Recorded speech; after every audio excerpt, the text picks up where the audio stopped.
Hey, Steven, this is Corey from Trustful. How are you doing this afternoon? Corey, doing great, and yourself?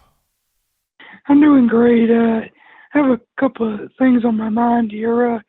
First of all, your thoughts on the Calvin Ridley situation story that broke today. Story on Calvin Ridley. I mean, for me, I look at there's traditional purists out there that will say Calvin shouldn't have done it. He shouldn't have done it. He should have been gambling or betting on games. But at the same time, I look at it like this. The NFL does not put enough emphasis on domestic violence. Like, you can literally beat down your wife, girlfriend, significant other to a pulp. Now, I'm not saying do this, but you got some people that do this, and the NFL doesn't hold that in higher esteem than gambling.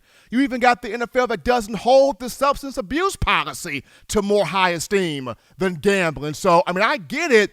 You know, Calvin Ridley shouldn't have done it, but if you're going to sit there and suspend a player for 3 less games for domestic violence than gambling, then where is our order of importance here? Where are we prioritizing more here? So I get why the suspension, but a whole season just for $1,500, which is a price for an upscale apartment or a 2 months rent of upscale apartment in Tuscaloosa, sometimes I do not get the NFL's judgment. The purists of the world will say, Calvin shouldn't have done it, shouldn't have done it, shouldn't have done it. Yes, we get it, we get it, we get it. But if the NFL can prioritize gambling to this degree, and gambling to a sense of, think about this, Calvin Ridley was not even with the team. When you're not with the team, there are certain things you can't even really do. So if he's not with the team, and according to him on Twitter, he was not even watching football at this time. He's making blind bets. So is making a blind bet taken away from the integrity of the game? Think about that. Let that rotate around the cerebellum for a minute right there. Is making a blind bet really taken away from the integrity of the game? Because this is what Calvin Ridley's saying now. He's saying didn't even watch football. Wasn't even with the team.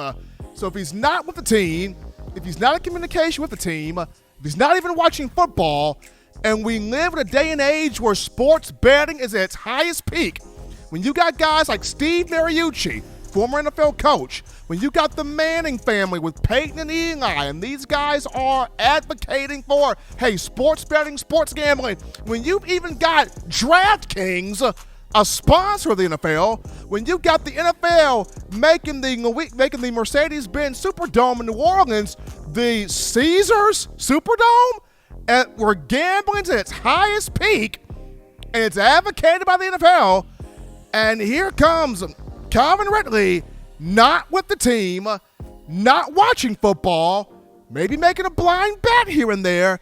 Is that really taken away from the integrity of the game, especially in a day and time where the NFL doesn't put as much emphasis on domestic violence or the substance abuse policy in the same framework that's putting gambling? So think about that here for just a moment.